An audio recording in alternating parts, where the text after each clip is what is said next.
बीमारी का नाम क्या लिख दिया? Multiple myeloma. ध्यान रखिएगा, मैं कभी पॉइंट टू पॉइंट नहीं पढ़ाता हूं, लेकिन मैं मेन चीज पूरी पढ़ा देता हूं। मल्टीपल माइलोमा किसका कैंसर देखने को मिलता है? तो ध्यान रखिएगा, एंटीबॉडीज का।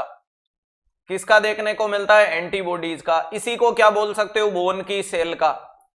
अरे इसी को क्या बोल सकते हो? बोन सेल बोल दो।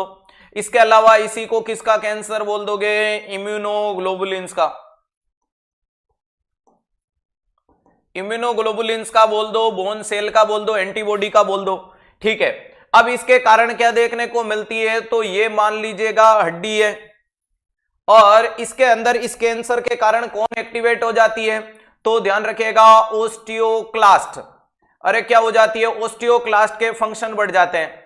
अरे ओस्टियोक्लास्ट के फंक्शन क्या हो जाएंगे? बढ़ जाएंगे। क्या हो जाएंगे? ओस्टियोक्लास्ट के फंक्शन यहां बढ़ जाएंगे। बढ़ेंगे या नहीं बढ़ेंगे? डेफिनेटली बढ़ेंगे।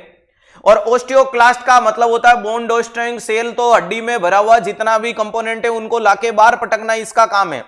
हड्डी में भरा हुआ सारा का सारा कंपोनेंट को ला करके बाहर पटकना इनका क्या काम देखने को मिलता है? इसे क्या बोलोगे? ओस्टियोक्लास्ट बोलते हैं। अरे इसे क्या बोला जाता है? ओस्टियोक्लास्ट। तो अब मुझे बताओ, हड्डी खोखली हो गई तो हड्डी में कौन से लीजन बनेंगे? ओसियस लीजन बनेंगे। अरे इसके अंदर हड्डी खोखली हो गई तो कौन से लीजन बनेंगे? ओसियस।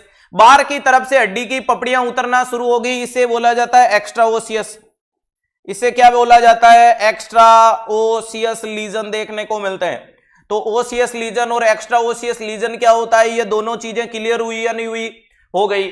अब ध्यान रखिएगा, हड्डी में से ये जो चीज निकल के आ रही है ये मरीज के यूरिन में आएगी।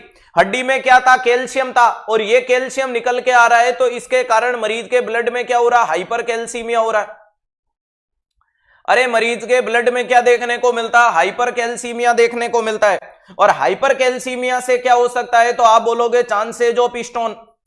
अरे क्या हो सकते हैं? Chances of stone. मरीज में स्टोन बनने के चांस रहेंगे, और इसके लिए आप मरीज को स्टोन से बचाने का तो एक ही तरीका है, एडवाइज टू इंक्रीज फ्लूइड, कि पानी ज्यादा पियो ताकि पथरी नहीं हो। अरे एडवाइज टू इंक्रीज फ्लूइड, मरीज को बोलो पानी ज्यादा पियो ताकि क्या नहीं हो? पेट में पथरी नहीं हो। अब प्यारे दोस्तों, ये मरी गई सेलें जब आपको यूरिन में मिलती है, इसको बोलते हैं बेंस जोन्स प्रोटीन। ध्यान रखिएगा, ये जो डेस्ट्रॉइड सेल है, ये सेल्स आपको कहां देखने को मिलती है? यूरिन में। और इस डेस्ट्रॉइड सेल का यूरिन में मिलना क्या कहलाता है? तो BJP, Bence Jones protein is a classical. Urine कब लेना है? 24 आवर्स का यूरिन लेना है। लेकिन इस बीमारी का कंफर्मेशन कौन करेगी? तो वही कंफर्मेटरी डायग्नोसिस बायोप्सी होता है। इलाज के नाम पे क्या देंगे? तो सर्जरी अगर छोटे पोर्शन में तो कर दो, रेडिएशन थेरेपी ही बहुत ज्यादा जरूरी है तो दे दो, वरना इसके लिए कीमोथेरेपी की एक फेमस दवाई है जिसका नाम है बिसफोस्फोनेट। क्या नाम है? बिस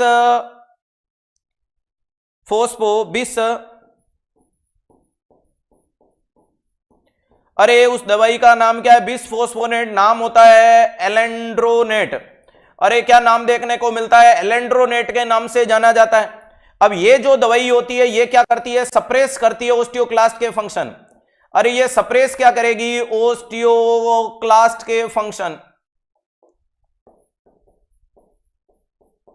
ओस्टियोक्लास्ट के फंक्शन सप्रेस करने का काम करती है, ताकि ये हड्डी का जो खोखलापन, अब देखो हड्डी खोखली हो गई तो बोन पेन है, बोन फेजिल है, बोन में फ्रैक्चर के चांसेस है, अटरम सटरम सब हो सकता है। ठीक है, अगला सवाल आपके सामने आता है कि ये दवाई क्या करवाती है? तो इसका साइड इफेक्ट है ईसोफेजाइटिस। क्या साइड इफेक्ट है? ईसोफेजाइटिस।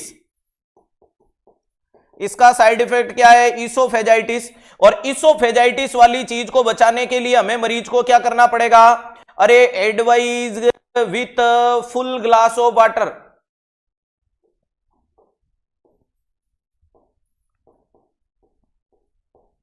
अरे भरे हुए पानी के ग्लास के साथ ये दवाई देने की कोशिश करो। ठीक है साहब, पहला काम तो ये हो गया।